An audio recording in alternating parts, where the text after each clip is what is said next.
Okay. So hi, everyone.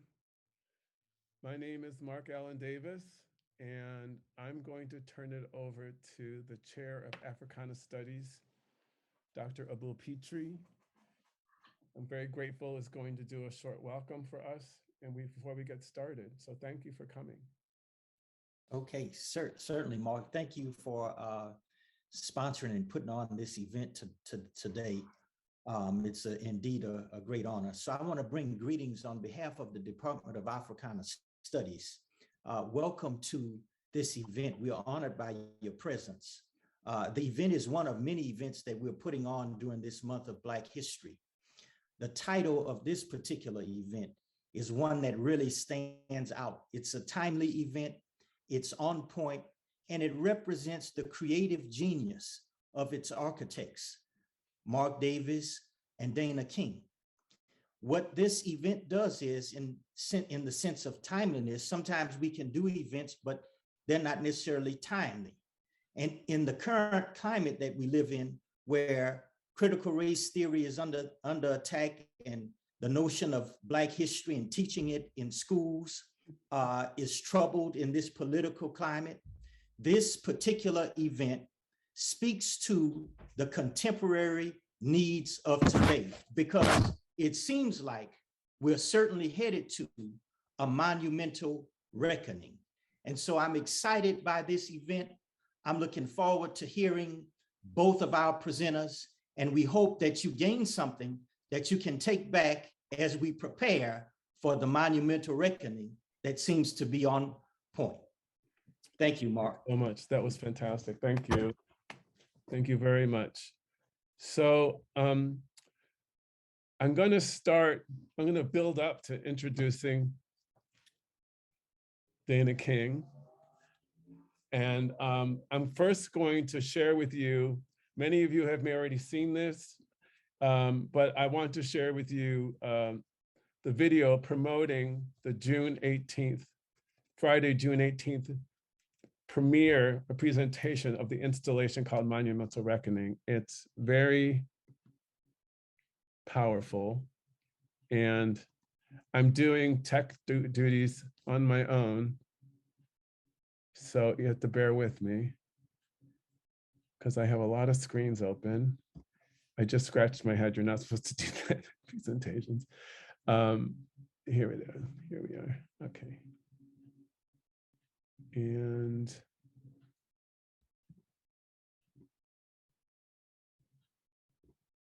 oops.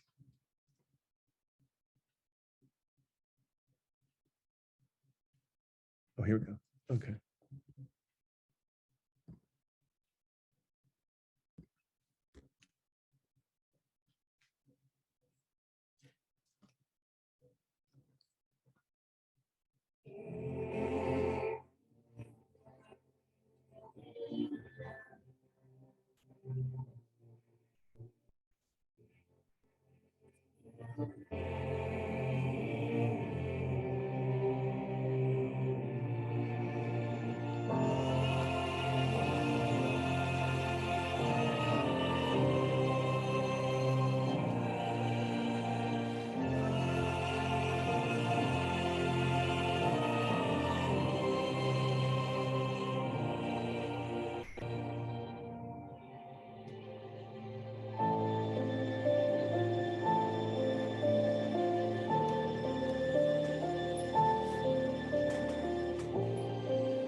As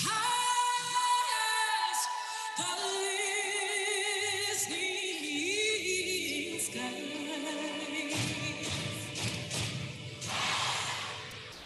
let us march on till victory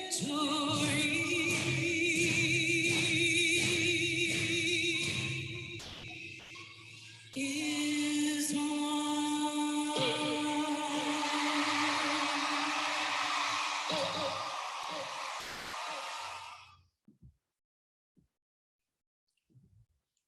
Yeah, it's kind of amazing, right?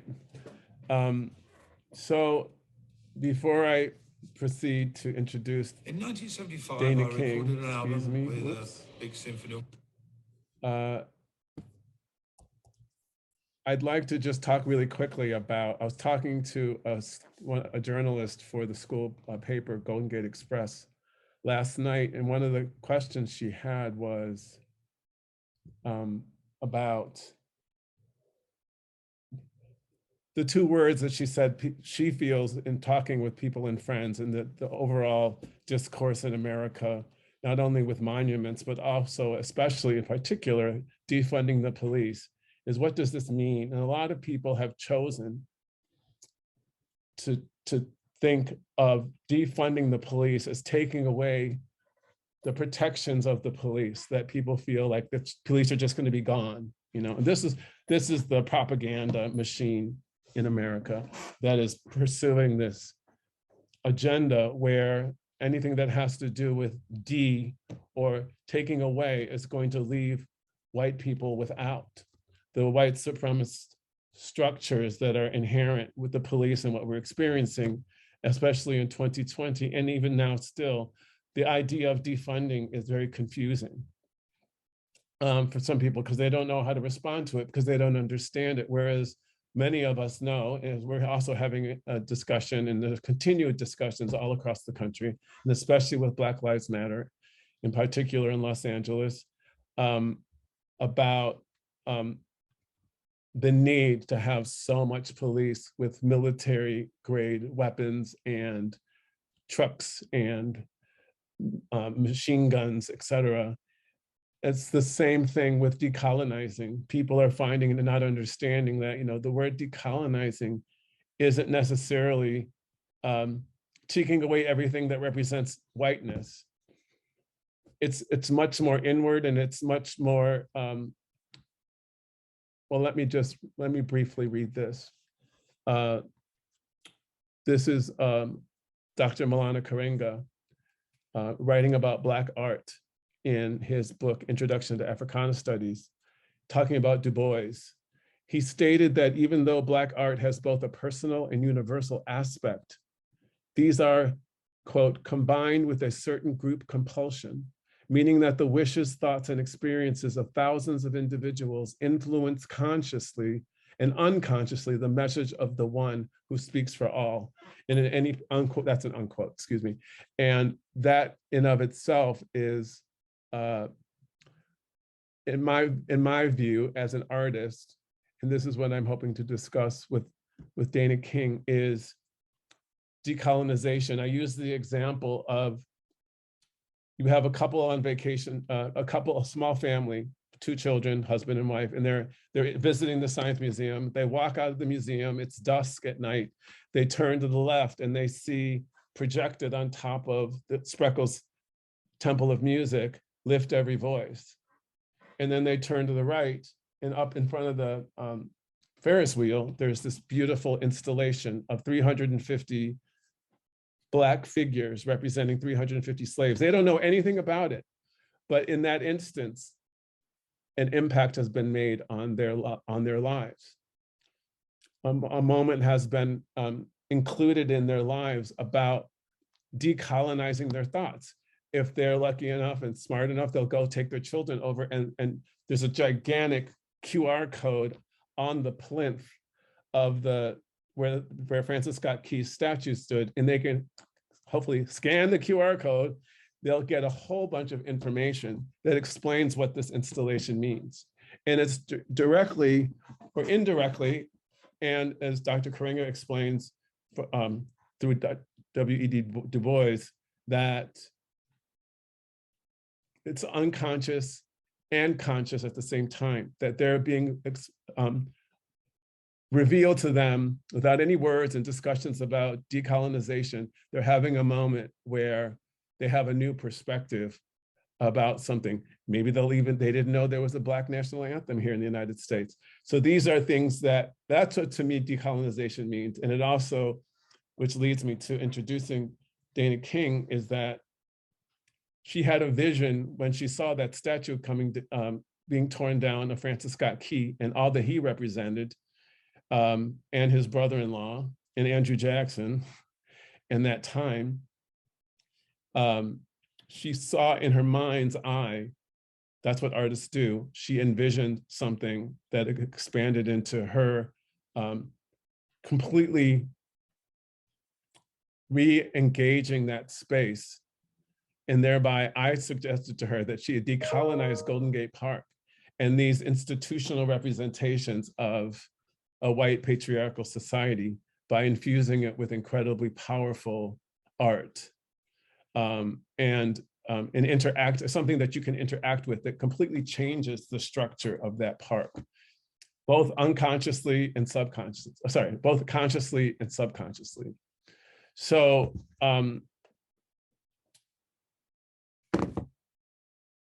Dana, I'm gonna read your bio later because I'm having a technoshima, as we call it, techno obstacle.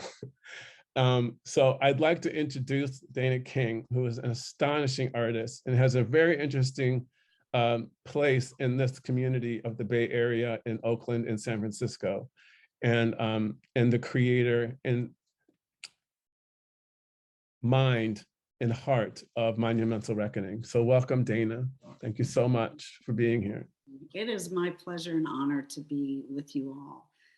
I think about the history of the university, San Francisco State, and '68, and the power of the people, and the shift that occurred, the dynamic shift that occurred in terms of teaching our history to young people. And we are still in that moment of need where the history being taught couldn't be more important and present in society, and the need is still very great for us to carry that and to encourage others to demand it, to absolutely demand it. So thank you for having me. Sorry, go on. No, thank you for having me. I wanted to start out by reading your bio, so I'm pulling that up. So Mike wrote, I'm not good at multitasking in my dotage. And so I wanted to ask you one thing. Can you just briefly describe for us your beginnings and your presence in, many people here on this call have been here in the Bay Area for many years. Some of them were born here, Maureen. And I think just to share with everybody your journey towards becoming this incredible artist and activist. Thank you. I mean, I've always been an artist. When I started college, I didn't know what I wanted to do. I was going to be a graphic artist. I didn't know that you could live and be an artist. I didn't know anybody that did that. I had never been to a museum. I mean, the kind of school tours they took us on were to factories, and because that was the bar they set for us. You couldn't even get under it. It was so low. So I didn't know, and ended up with a business degree ultimately. But wow. And then, you know, how I got on television, I started in ad sales. I wanted to run a TV station, and I worked in ad sales for 7 years, and in the #2 market in the country. And I loved it. But I had a boss who said, I want you on TV. And I'm like, nope. He said, yep. I said, okay. And ended up there for 25 years. And for 25 years, it really satisfied the creative side of me to seek out pictures and marry them to the audio and to write the story, and it allowed me to engage with others, and so I loved it until I didn't love it anymore. I went to Kosovo in 97, 98, and 98. And I'm embarrassed to say it took me a couple days, and I finally said, where are the women? Where are all of the women? I see the men in the markets. I see the men having tea and playing board games. I see the men. Where are the women? And the women were in the fields, and they were literal workhorses. And I mean, they were such workhorses that one would pull the plow, the other would push it. And I'm talking big old 1800s iron plows. And they would sew a piece of wood in the back of their skirt so that they could carry the hay up the mountain roads. So I came home and I was angry, and I didn't want to write anymore. I just didn't want to even talk about it. And so I went to the art store and I bought paints and brushes and canvas, and I started painting again. And I have a series of paintings of Muslim women, and I decided to go back to art school. And so at the age of 48, I went back to get my MFA, and halfway through, I took a weekend course with a master sculptor because a friend it was in Sacramento. She didn't want to drive alone. So I said, yeah, I'll go. Like, oh, well, why not? That was it. I couldn't even finish the whole weekend. I drove all the way to Sacramento on a Sunday to tell this master sculptor that I couldn't stay, that I had no more room. I was full of information, and I just needed to go and do this. 2 years later, I'll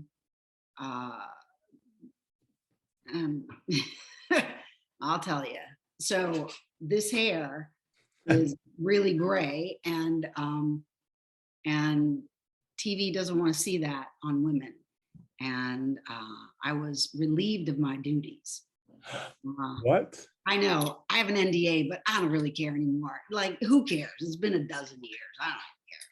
But yeah, so and They were like, bye-bye? yeah. But you know what? I had been asking the universe.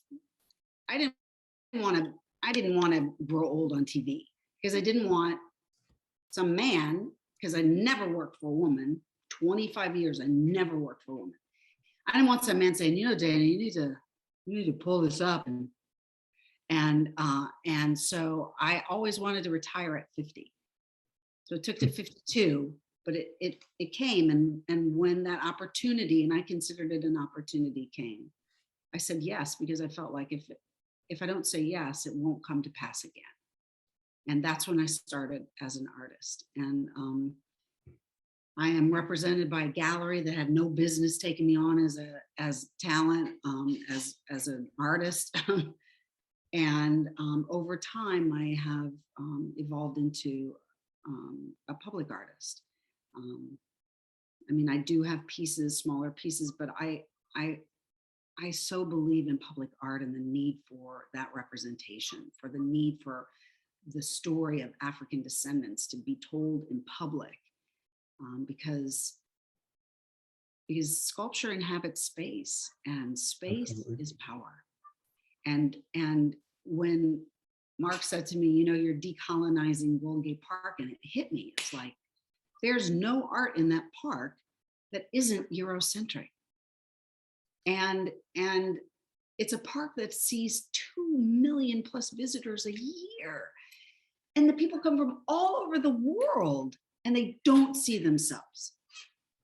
And so my hope for Monumental Reckoning, one of my hopes, is that it will encourage other artists to create and represent culturally their stories in that park, in that public, very public space. You know, when we talk about decolonization, I think, well, it is kind of hard to explain, and can be easily misinterpreted, like defunding the police. And I think, well, what's colonization, right? this is how my mind works. Let's start here and go back over here. So it's exploitation. It's an occupation of physical space. It's an occupation of mental space, psychic space. It's a destruction. It's a tearing down of culture, taking away people's languages, taking away people's land, taking away people's opportunity to live a full life. And so what's the opposite of that decolonization? You know, it's freedom. It's really freedom, and it's cultural freedom. And this country in this year at this time, there's no reason that we still have to have these conversations about equity in the public realm, Right. and equity in art. But you know, as long as we're doing that, you know, I'll keep making my art. I yearn for the day, and it'll, you know, maybe in my next lifetime. Because when I first when I went public as an artist, people were like, oh, what kind of art do you do? You paint? You do flowers? And I'm like, nah, I do black bodies and broads, right? And you know, I kind of yearned for the time in another lifetime when I can do flowers. I can create just beauty for the sake of beauty. And I love my work, and I think it's beautiful, but it's necessary because there's a story that has to be told. I don't have the freedom. I don't have the freedom.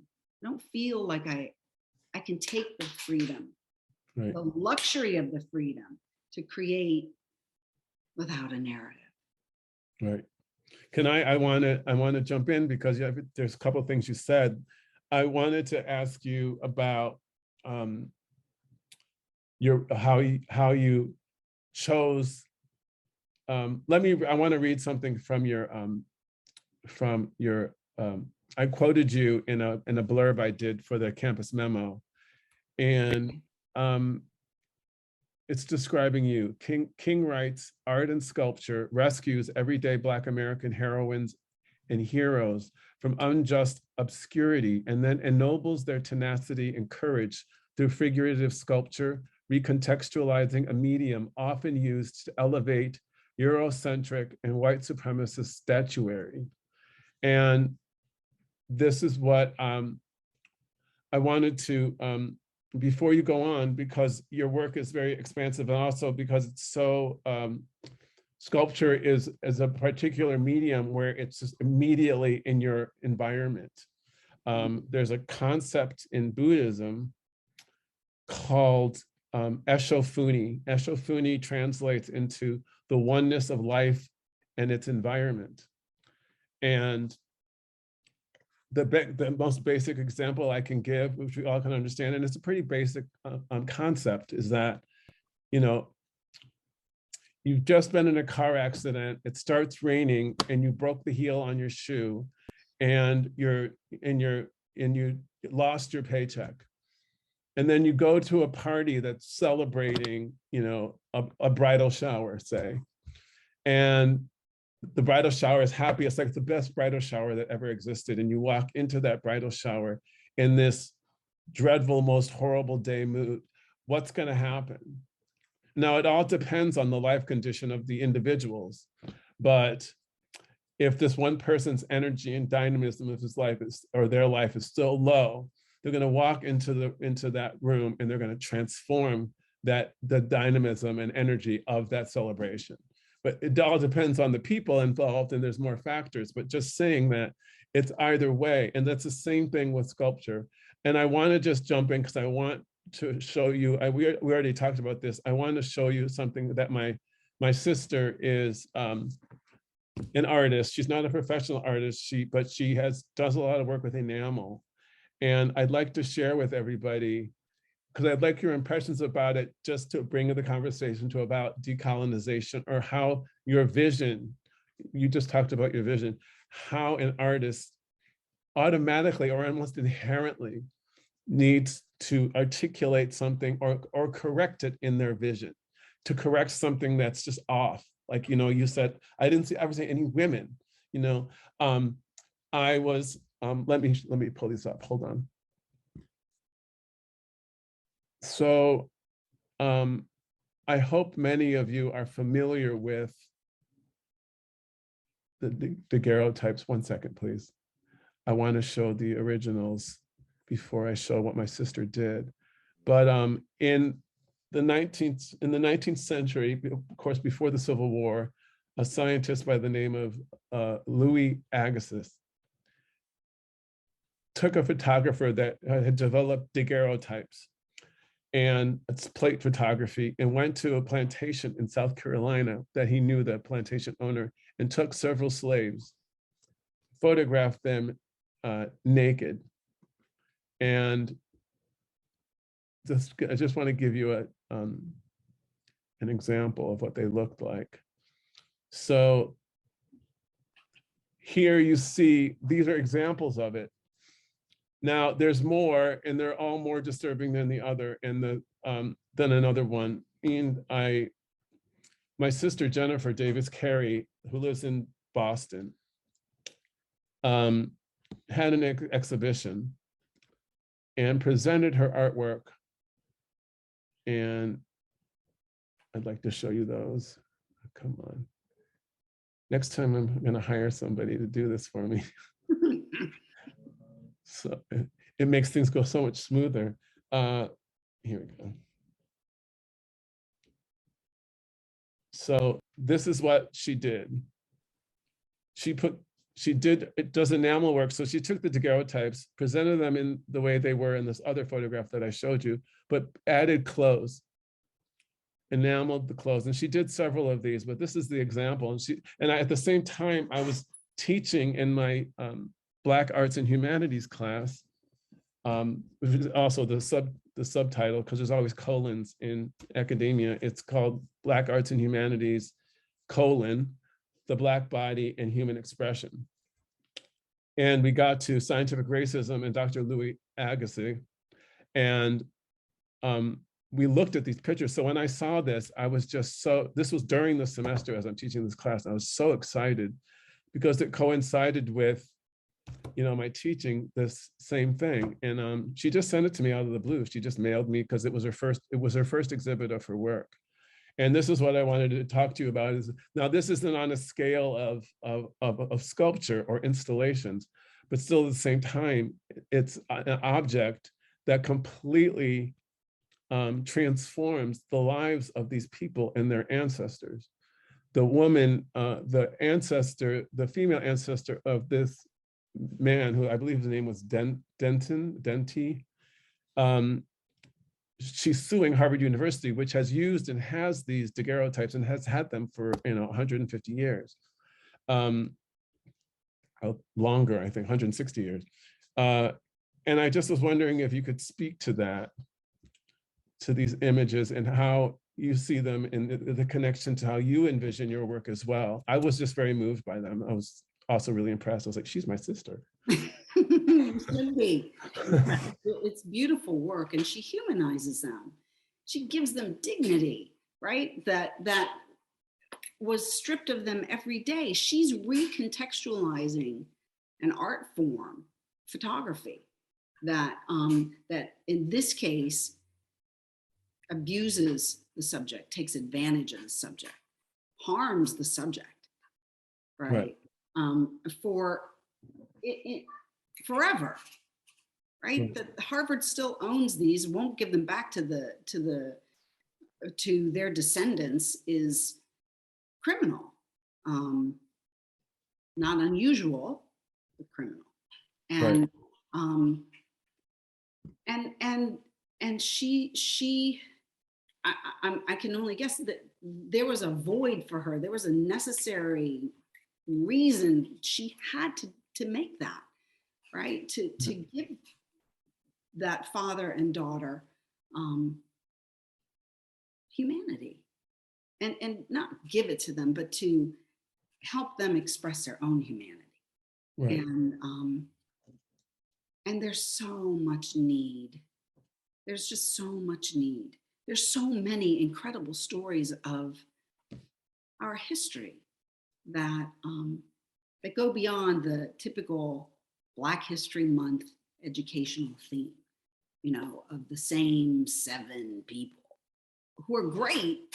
I'm not running them down. I'm running the system down for not being expansive and at all. Right. You Right. know, so I mean, and there's a whole story about G. Carter Woodson, who didn't want Black History Week, which is what it was, to live on in perpetuity because he wanted American history to be complete, and that would include the history of African descendants. But here we are. Now it's Black History Month. Right. So no, I love what your sister did, and I think that it's subversive in a way. It takes Which is a shame, actually. It's a shame. You know, it's like it's enacting, you know, enacting or taking a stand, even in the simplest way, turns into this adverse action. You know, well, you know, it becomes really personal for the colonized, the idea of I'm a colonizer. You know, and it just becomes the discourse, the narrative, always taken away, and the act of creating art or creating a poem or a song or a play that transforms a way of thinking and transforms the discourse, be it in a community or a city or a state. And that to me is the big shame, is that it should be, you know, like you said, honoring heroes and heroines that are unsung, that are unnoticed, that have gone unnoticed. When you raise them up, all of a sudden it's like, why is it my fault? You know, it's like, no, it's nothing to do with you. Right. You know, and like you said, that dignity is removed, but I like that you say it's an adverse act. Well, you know, I consider her work subversive. I mean, she's taken a very traditional art form, like sculpture is a traditional art form. You know, people want to say it's Eurocentric. It's not. You know, every culture has told its stories monumentally in statuary, and so, but where we are today is everyone thinks it's Eurocentric in that. So I consider it, your sister's work and the work of the work that I do, subversive in that I'm going to take this art form that you only acknowledge and recognize it as art as in one way, and I'm gonna flip the script on that. Right. And and show you who we are in ways that you will understand, which is statuary. You know, there was a big row in San Francisco about the Dr. Maya Angelou sculpture that ultimately was granted and then taken away from Lava Thomas, the artist, because the client, which was the city, wanted what was touted as a sculpture like sculptures of men, you know, down through time. You know, want Dr. Maya Angelou in statuary like that, when Lava Thomas had a very distinctly different concept that she wanted to present.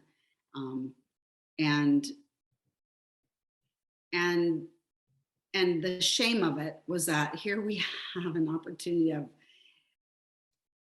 a public piece of art for Dr. Maya Angelou, and we're going to argue over the artist's vision of it. Right. And ultimately, Lava got the commission back, and I can't wait to see her work. But you know, it's clear that our opportunity to decolonize, our opportunity to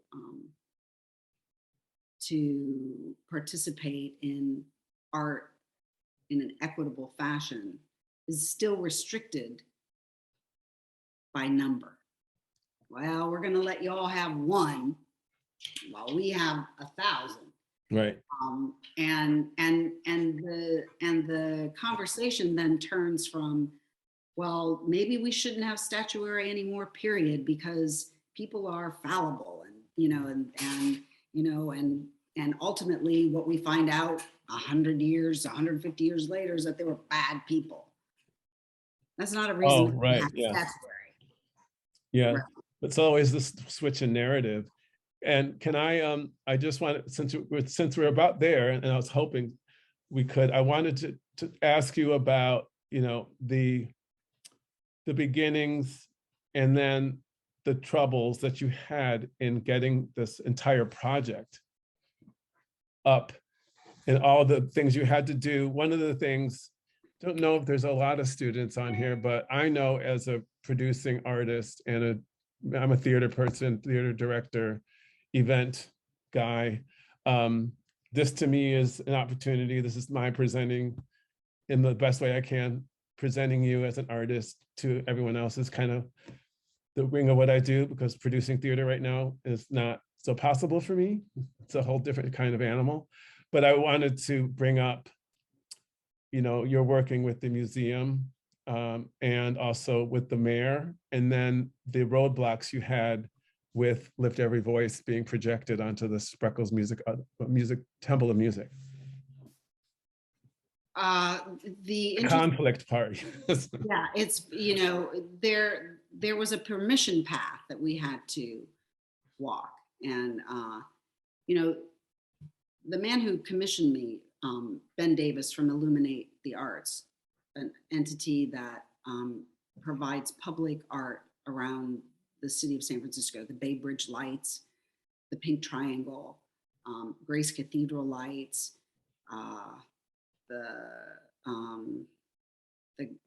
what's that? The garden, not the gardens, but the building in the park. The tea garden? I don't know. Oh, he's gonna kill me because I can't remember that. But anyway, he called me. He's in Mexico. Yeah, he contacted me January 31st of 2021. We had a meeting February 1st. And we installed Monumental Reckoning on June 18th of 21, 4.5 months. And I started making it before we had full permission. We didn't have full permission for Monumental Reckoning until, I would say, about a month before, about May 18th. So we got approval from the Rec and Park. So Phil Ginsburg runs the Rec and Park. And he was the first to say yes. He was all in. He understands that the park system he runs needs to be decolonized. He gets it. And he supported us totally at great political risk, right? And he went to the mayor on our behalf and got her buy-in. Then we had to get approval from the San Francisco Art Commission, and we had many meetings with them. Initially, this is the current iteration of Monumental Reckoning was my third design. And the city is undergoing an intense analysis of all of its public art. And they have a monuments committee doing that. And so until their work is done, they didn't want to touch any art. They didn't want, literally, they didn't want anything to touch any of the art. They didn't want to move anything. And so they said no at first. And they wanted me to understand that they completely understood the vision. They understood the need, but that they couldn't at that time until the analysis of all the public art was done, because I wanted to cover that piece. I wanted to suffocate the energy that had been in the park for more than 130 years. And while I was disappointed, I went home and literally dreamt this piece into existence. So San Francisco Art Commission, it was another entity we had to go through. We had to go through Rec and Park, and then we had to speak to the Historical Preservation Commission. And about specifically the lettering on top of the Spreckles bandstand, "Lift Every Voice." And they did not want it at all. There was no question. They were quite determined that there would be nothing on that bandstand. And it really wasn't a personal thing.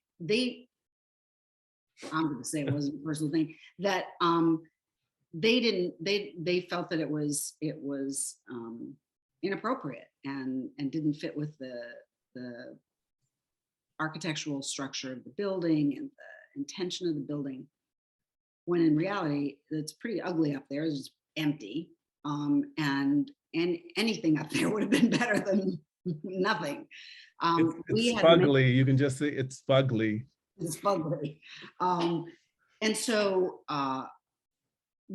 because Lift Every Voice would be diametrically opposed to the monument to the man who wrote the national anthem, we felt it was vital in terms of circling that music concourse with the energy of our ancestors, musically and historically. And it was also James Weldon Johnson who wrote Lift Every Voice and Sing. It was the anniversary of his 150th birthday on Juneteenth of last year.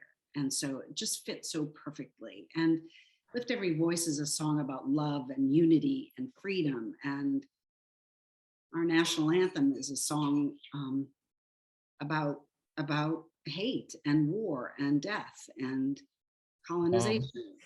And so we fought. And one of the ways that we fought that was to have a letter writing campaign.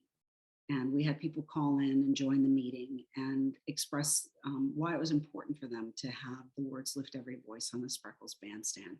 Mark wrote a letter that was phenomenal. It spoke to the 3/5 rule. I mean, it's just, do you have that letter? I do. Could you read a portion of it? I mean, it was a powerful, it expressed everything that we needed for them to understand about the need to have representational art and history in Golden Gate Park. Well, I met you before. I met you in 2020. Mm-hmm.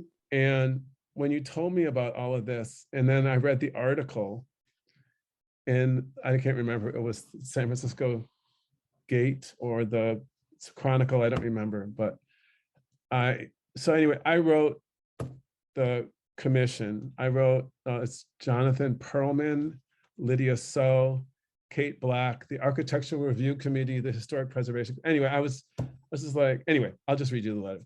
It's fine. Dear Commissioners of the Historic Preservation Commission and Architectural Review Committee, I must thank you for your service. I am writing to offer my support for the commission to provide a certificate of appropriateness for the completion of Monumental Reckoning by Dana King, with the inclusion of the work by Illuminate the Arts, with their halo reading "Lift Every Voice," which is to be placed above the Spreckles Temple of Music in honor of the song "Lift Every Voice and Sing," written by civil rights activist James Weldon Johnson 121 years ago. There are important relevancies within the visionary lyrics of "Lift Every Voice and Sing," which are articulated in the first lyric lines, which clearly signal the song's appropriateness. There are no contradictions in the phrase "lift every voice and sing." As we all have come to know, the Constitution of the United States of America is not fortunate in having liberty from its incongruencies and contradictions regarding the presence of enslaved African people on these shores, and from whom I directly descend. The Constitution was written and signed by white landowners with a quill in one hand and the leash around the neck of an enslaved African in the other. This is our burden or blessing to reconcile, and is part and parcel with the significance of the work from Illuminate the Arts and Ms. King. Reconciliation or restitution is at the threshold of your respected institution, providing you all the opportunity and agency to approve the complete vision of Monumental Reckoning and Illuminate the Arts. In 1896, the famed Supreme Court case Plessy versus Ferguson ruled that African Americans were 3/5 of a normal human being. This ruling legalized segregation and furthered Jim Crow laws for the next 80 years and saw the desired failure of Reconstruction accomplished. The work of Illuminate the Arts being considered for exclusion from the Monumental Reckoning Project as inappropriate is incongruent to the fulfilling of the entirety of this visionary endeavor. Miss King and Illuminate the Arts' vision will be disrupted. Its impact on our city will be lessened. It will be fractioned off. 3/5 of a masterpiece? As I am sure you are all well aware, there is currently a national movement pushing the eradication of critical race theory and any discussions of race, slavery, or genocide from our schools and institutions of learning. Here is where San Francisco finds itself, a historical moment. As you are all the purveyors of San Francisco's history, you can deny or provide a certificate of appropriateness for this project as well. You also place yourselves on several sides of an historic moment. It is not appropriate to welcome all the disparate, is it not appropriate to welcome all the disparate peoples, denizens, dreamers, the demeaned and hailed, who live and visit our city from all over the world, and the famous park at the center of this discussion, to see the words lift every voice? How many life conditions will these words elevate, inspire, instruct, encourage, and embolden? How many who don't know of the existence of America's Black national anthem will come to know more of the past and present instead of it being swept under the great historic rug of fragility? Is it not your duty to perpetuate the truism that our history cannot be believed without art perpetuating its truth? In closing, I'd like you to consider what is implicit in this soon-to-be creative triumph in Golden Gate Park, if the complete vision is approved by your commission. When a people lift up their voices, isn't there an imperative to listen? Have we not come through the madness of 2020 to know that it is your time, the time for our institutions to listen to BIPOC voices and lift them up? Here is a quote that I have come to embrace and which I feel is appropriate. Art exists in time as well as space. Time implies change and movement. Movement implies the passage of time. An artwork may incorporate actual motion. That is, the artwork itself moves in some way. I look forward to your unanimous approval of the light-filled halo with Lift Every Voice emblazoned on top of the Spreckles Temple of Music with a certificate of appropriateness. This approval is implying movement and invites everyone to engage and acknowledge our national destiny by moving forward together. It is time now to move and to please not constrain. A positive decision is what is appropriate. Thank you so much for your time. Sincerely, Mark Davis, San Francisco State University College of Ethnic Studies, Department of Africana Studies. That is a powerful, powerful letter. And they voted unanimously to support it. It was a great honor. You know, I have to thank you because, you know, as we've connected, you know, I'm in a huge life transition. So my being able to see how inspiring and to be there on the day that this opened and see the mayor there. And it was just a beautiful sunny day and all these people in white and the promenade from the Spreckles Temple of Music to the sculpture. And it was like I was just so vicariously living through that experience and how incredibly eloquent and grand you were. And it was a great honor to be able to support you. That was the way I felt I could. It was and we're going to do it again this Juneteenth. We are going to have another celebration at Monumental Reckoning and at the bandstand. Because we have to. I mean, oh, absolutely. It needs to be continuously activated, and it is. We're there. Ben and I are there every week with Monumental Reckoning. And what happened at the installation was that we had a libation ceremony, which is an African ceremony. A ceremony. Well, I can't say it's African. It you know, specific to certain tribes. Anyway, we called out the names of our ancestors, and we poured water, and we laid flowers. And I thought that we would lay the flowers at their feet. But people put them in their hair, and And it was just such a beautiful gesture. So every week, I go down to the flower mart and I get flowers, and we put flowers, we change the flowers out and clean their faces, and make sure they're all okay, because I want them to know that they've never been forgotten, that they are loved, and that and they mean the world to us. And people help me. I now have certain a couple families that come irregularly, but they come and they help me. And I invite people when they come through to witness Monumental Reckoning to participate in the installation, Right. by placing flowers or wiping down their faces, and you know, getting their braids back, you know, from the wind, and it's beautiful. It's a space that is sanctified. It's a space where I hope that people come and talk to one another, talk to people that don't look like them, share their stories, and listen. And because I do think that this time requires that we attempt to change hearts and minds one person at a time. Right. Because I wanted to, excuse me for interrupting. I just wanted to add, because you're talking about stuff that also really moved me about this project, is that I've been a practicing Buddhist for 35 years this year.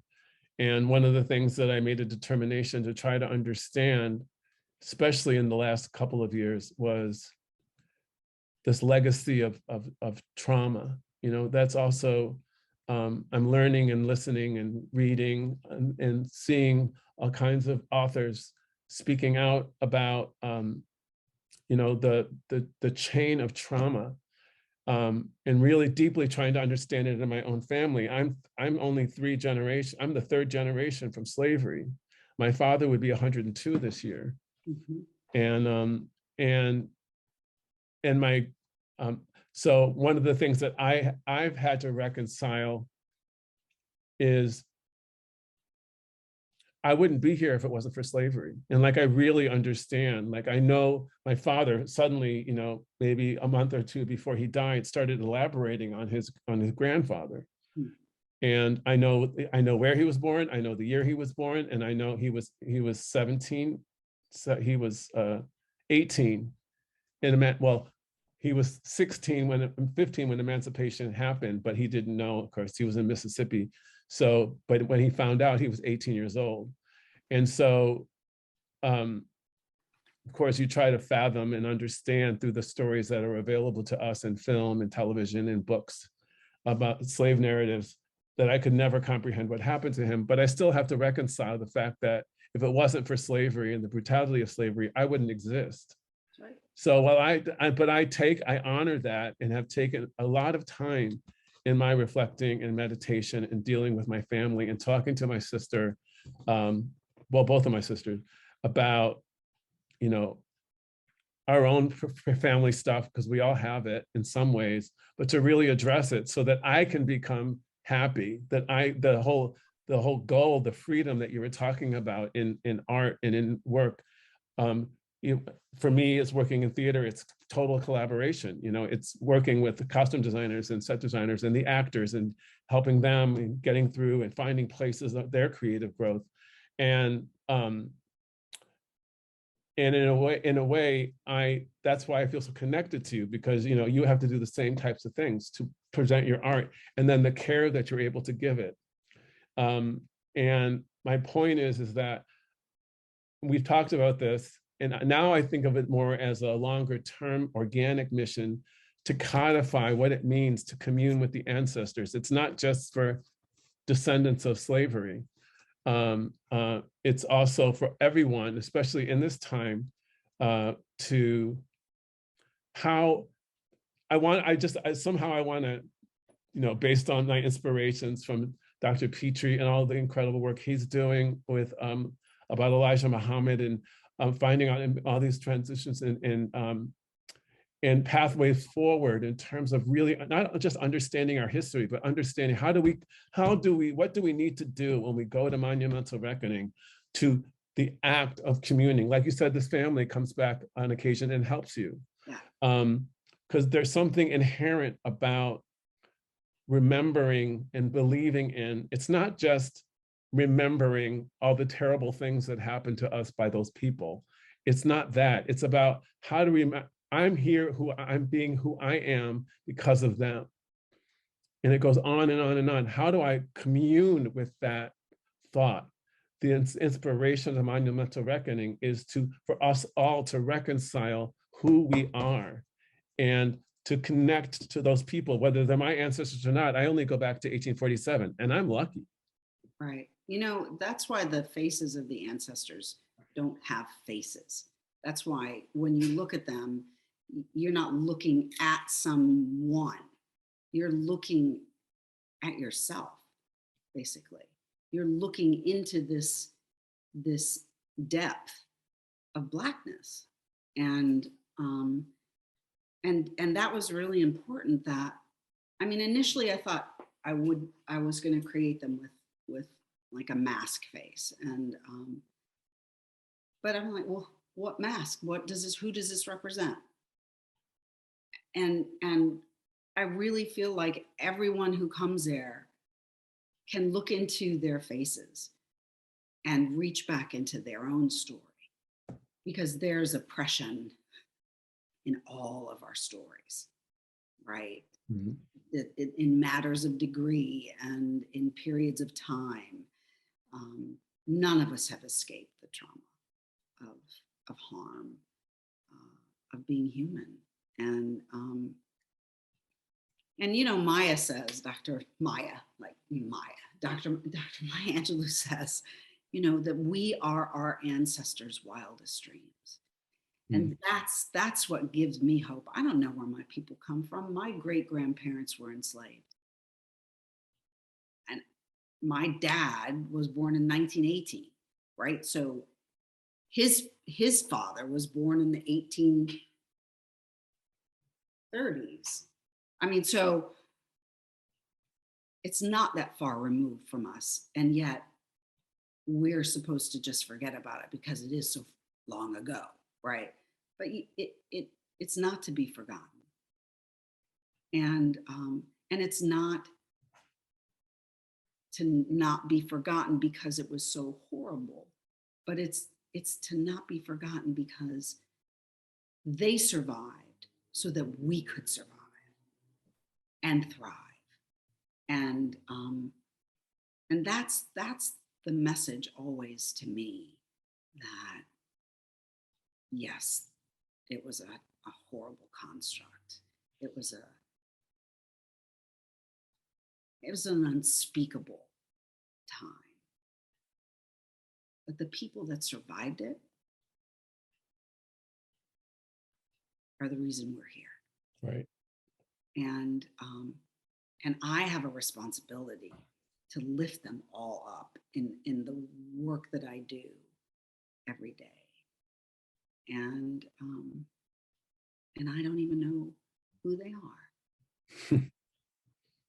I just know that they are. Right. Ooh, I need like a minute for that. That needs to land.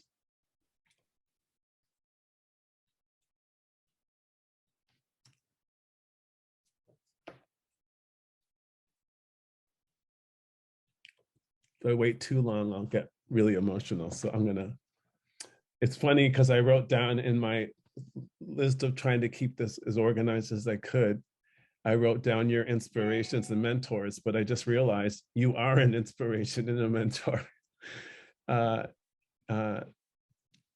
And you know, where we come from, I'm very lucky. I have this really ridiculous memory, and it's a blessing and it's a curse.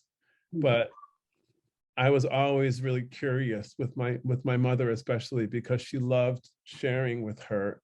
She loved sharing with me as I would watch her do all the magnificent things she did, from cooking to sewing to putting her makeup on to go to work. And I would just be like, and we would just talk, you know, and I ask her about all her aunts and relatives. So I have this really concrete, it doesn't go on for long on my mother's side, not as long as my father's, but my father only came out with stuff when he was nearing the end. It didn't matter, of course, but I remember everything, you know, and I remember those connections. And I just want to say this one little thing, and then we can open it up a little bit. We've done that full time. I knew we would. This is just an example of memory and how things are communicated to us at the beginning of. Is this your grandson? Hi. I've heard so much about you. How old is he now? 5? Are you 5? Yeah. Are you this many? Wow, you got older so fast. Flower. Thank you. He's an artist as well. That's his art on the door. That's pretty good. I was looking at that. I was like, that's really good. He's my assistant and helps me with my work. You have a studio assistant. That's great. Ooh, you smell good. Okay, we're gonna just finish up, so I'll come out in a little. Fascinated by the video. Video is so enrapturing. It's gonna destroy us all. So way back when I don't know how old I was, this is my Aunt Claire, who was super into the Black arts movement. She was wearing, you know, wrap skirts with the lining of it was the African American flag, you know, red, black, and green, you know, wrap skirts and leotards and lots of jewelry and bangles. And she had gone to New York City and had seen the Wiz, and I didn't know anything about it. So when she came over to our house, and her husband is my uncle Lloyd. So anyway, I remember exactly where it was, and she described this musical like it was like a fine meal, and I could taste every bite from the beginning to the end of the show. And she described the costumes by Jeffrey Holder. Of course, now I'm a theater geek, so I know everything anyway. But it was the way she communicated to what she saw on stage, that she saw the costumes and the cornrows in Glinda's hair and her entourage, and how the Wiz had this afro with stripes in it. And I was just like, I felt like I saw the show. And of course, I eventually was able to see it, but I just remember her describing to me what it was that she saw. And like I could see it. And I just, your grandson just reminded me of, you know, his wide-eyed wonder. And that's what I'm talking about whatever it was. It wasn't about anything in particular, but it's the D in decolonizing is basically taking away. She was sharing with me all the glories of the creativity that these artists were able to create, for her to have that moment to share with me. You know, I'll never ever forget it. And I love her to death for that, because she was always she's still alive. She's gone with dementia, but she's like 96 now. But it reminds me of the power behind creating things like, as you said earlier, that creates these moments for us to share through our creativity, whatever it may be, you know, whatever avenue, that we're all creative beings, you know, and I don't think we could exist without our creativity or our ability to express ourselves, to endeavor to find self-definition to how we create our lives from beginning to how we end them, you know. We're kind of at close, but we could go on for a few minutes if anybody has any questions. Dana's gonna be again tomorrow at the site in Golden Gate Park. I'm hoping I can make it. For health concerns, I'm not sure if I can. I'm going to try really hard, because I really would love to see her in the flesh again. And but does anybody have any comments or anything they wanted to share before we close? And thank you all so much. Dana, thank you so much. Thank you so much for the good discussion, and I'm glad that you are creating more awareness about the Black National Anthem for those who don't know about it. I grew up in San Diego and we sung it in school up through high school, but my partner who grew up here locally in the Bay Area in Palo Alto didn't know about it until I started to tell him about it. Wonderful. Thank you, Alex. Anybody else? So much we don't know. There's so much history we just don't know. Well, I want to thank both of you for such a, really good event. I mean, this was very, very great in terms of inspiring. The information that you presented, it reminded me of, teaching back in K-12 schools and how art has been taken out of the schools. And what you did today was make us recognize that art is at the center of creativity. It's a form of healing. And not only is it a form of healing, but it is also soul crafting. It intunes us and puts us in touch with the spirit of the elders. And so I certainly thank you for this wonderful presentation. I think we have it recorded and I want to share this with students. Yeah. So thank you both. Thank you so much, Dr. Petrie. Really appreciate you being here and welcoming us. It means a lot. And if you have a few minutes, maybe Dana, do you have a few minutes after we close? Mm-hmm. I just had a thought that I wanted to share with Dr. Petrie. Okay. So everybody, thank you, thank you, thank you. Please have a safe rest of your week and a glorious weekend. And find your Black history. I never say month. I just say find your Black history hero and revel in them. Somebody wrote me the other day and goes, "My hero was Prince." And I'm listening to Prince. It's Prince month. And I said, hell, you could have a Prince year or 10 years. You could play a different song every day and you'd be elderly by the time you finished. Anyway, thank you so much. Take care. Madeline. So Dr. Petrie, what I wanted to say, Shauna, who that? Shauna's here. As we were talking in the close, I just was thinking about what you had suggested about taking this a little further into some, if it's okay to talk about it right now, just a little bit further. I just suddenly realized that just the question of how, is there any way to codify, I was looking at a lot of Dr. Karenga's, some of his writing, and I was looking about, especially his writing on Black art. And in my own experience, and I was just thinking about, how beautifully he codifies so many theories and so ideas and concepts. And I was just trying to figure out how to wrap my brain around, is there some way to codify, this is what you could do, this is what you could do if you were going to endeavor to commune with the ancestors through an art installation or a painting or something. But all of a sudden I just thought there's so many possibilities that it's one of those open questions that I think could be really examined.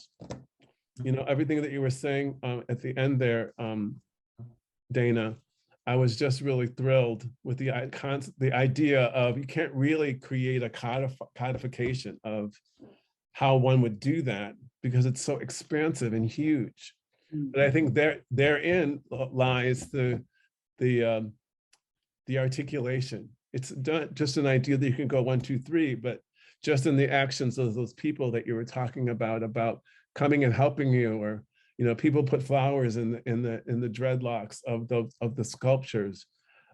These are all things that it's communal. So anyway, it's a part of something that I think could be really beautiful to write about.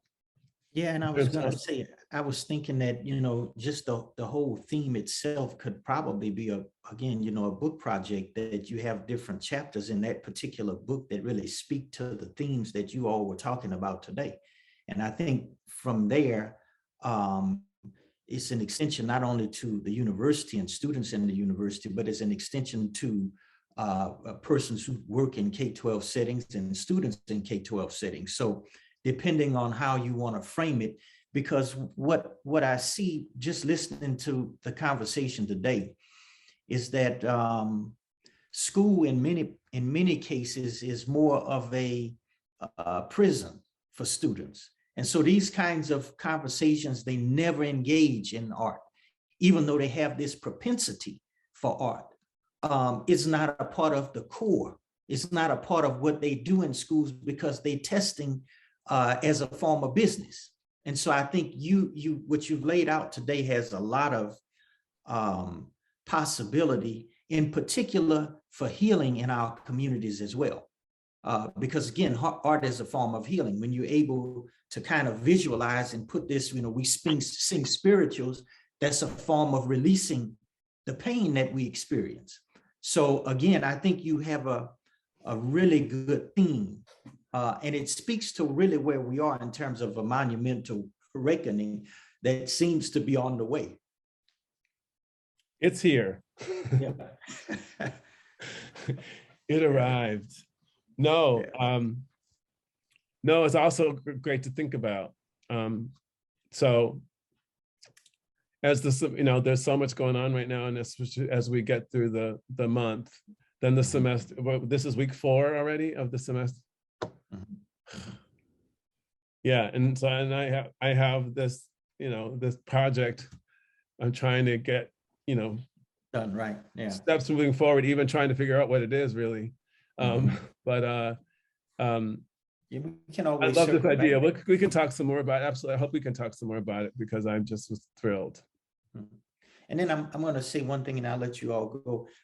If you don't mind, Dane, if I can get your information, there are 2 things that I would want, maybe ask if you could. I was looking. We have a course on Black journalism, but we haven't offered it in a very long time. And so I don't know if you would have an interest, but we certainly would have an interest in you possibly teaching that course. Oh my. I mean, it's we have it, we just haven't offered it. So I'm trying to get it out. And it's one of the courses that I had in mind. I'm like, if we get this Black journalism course, operational, it would really be good. So I might be able to recommend someone far better and more capable and able to accommodate that. Yeah, because I'm not. I'm like a hater of journalism at this point. So you don't want to sit with me and watch the news because that might be what they need. That kind of critical critique of the news. Oh, it's critical. Oh yeah. Yeah. And it's constant. But there are so many amazing journalists here in the Bay, African American journalists who, you can almost have like a round robin kind of teaching setting, visiting speakers, if some, to build a course. I don't know. That creativity is already at work. Yeah, So- look at me. I'm already thinking. I forgot to We could talk mention. about it. We could definitely talk about it because I think Okay. it's important because there aren't a lot of us in the business still. They come up with every decade and an assessment of African Americans in the newsroom, and it doesn't move. And if the needle moves, it often moves backwards. So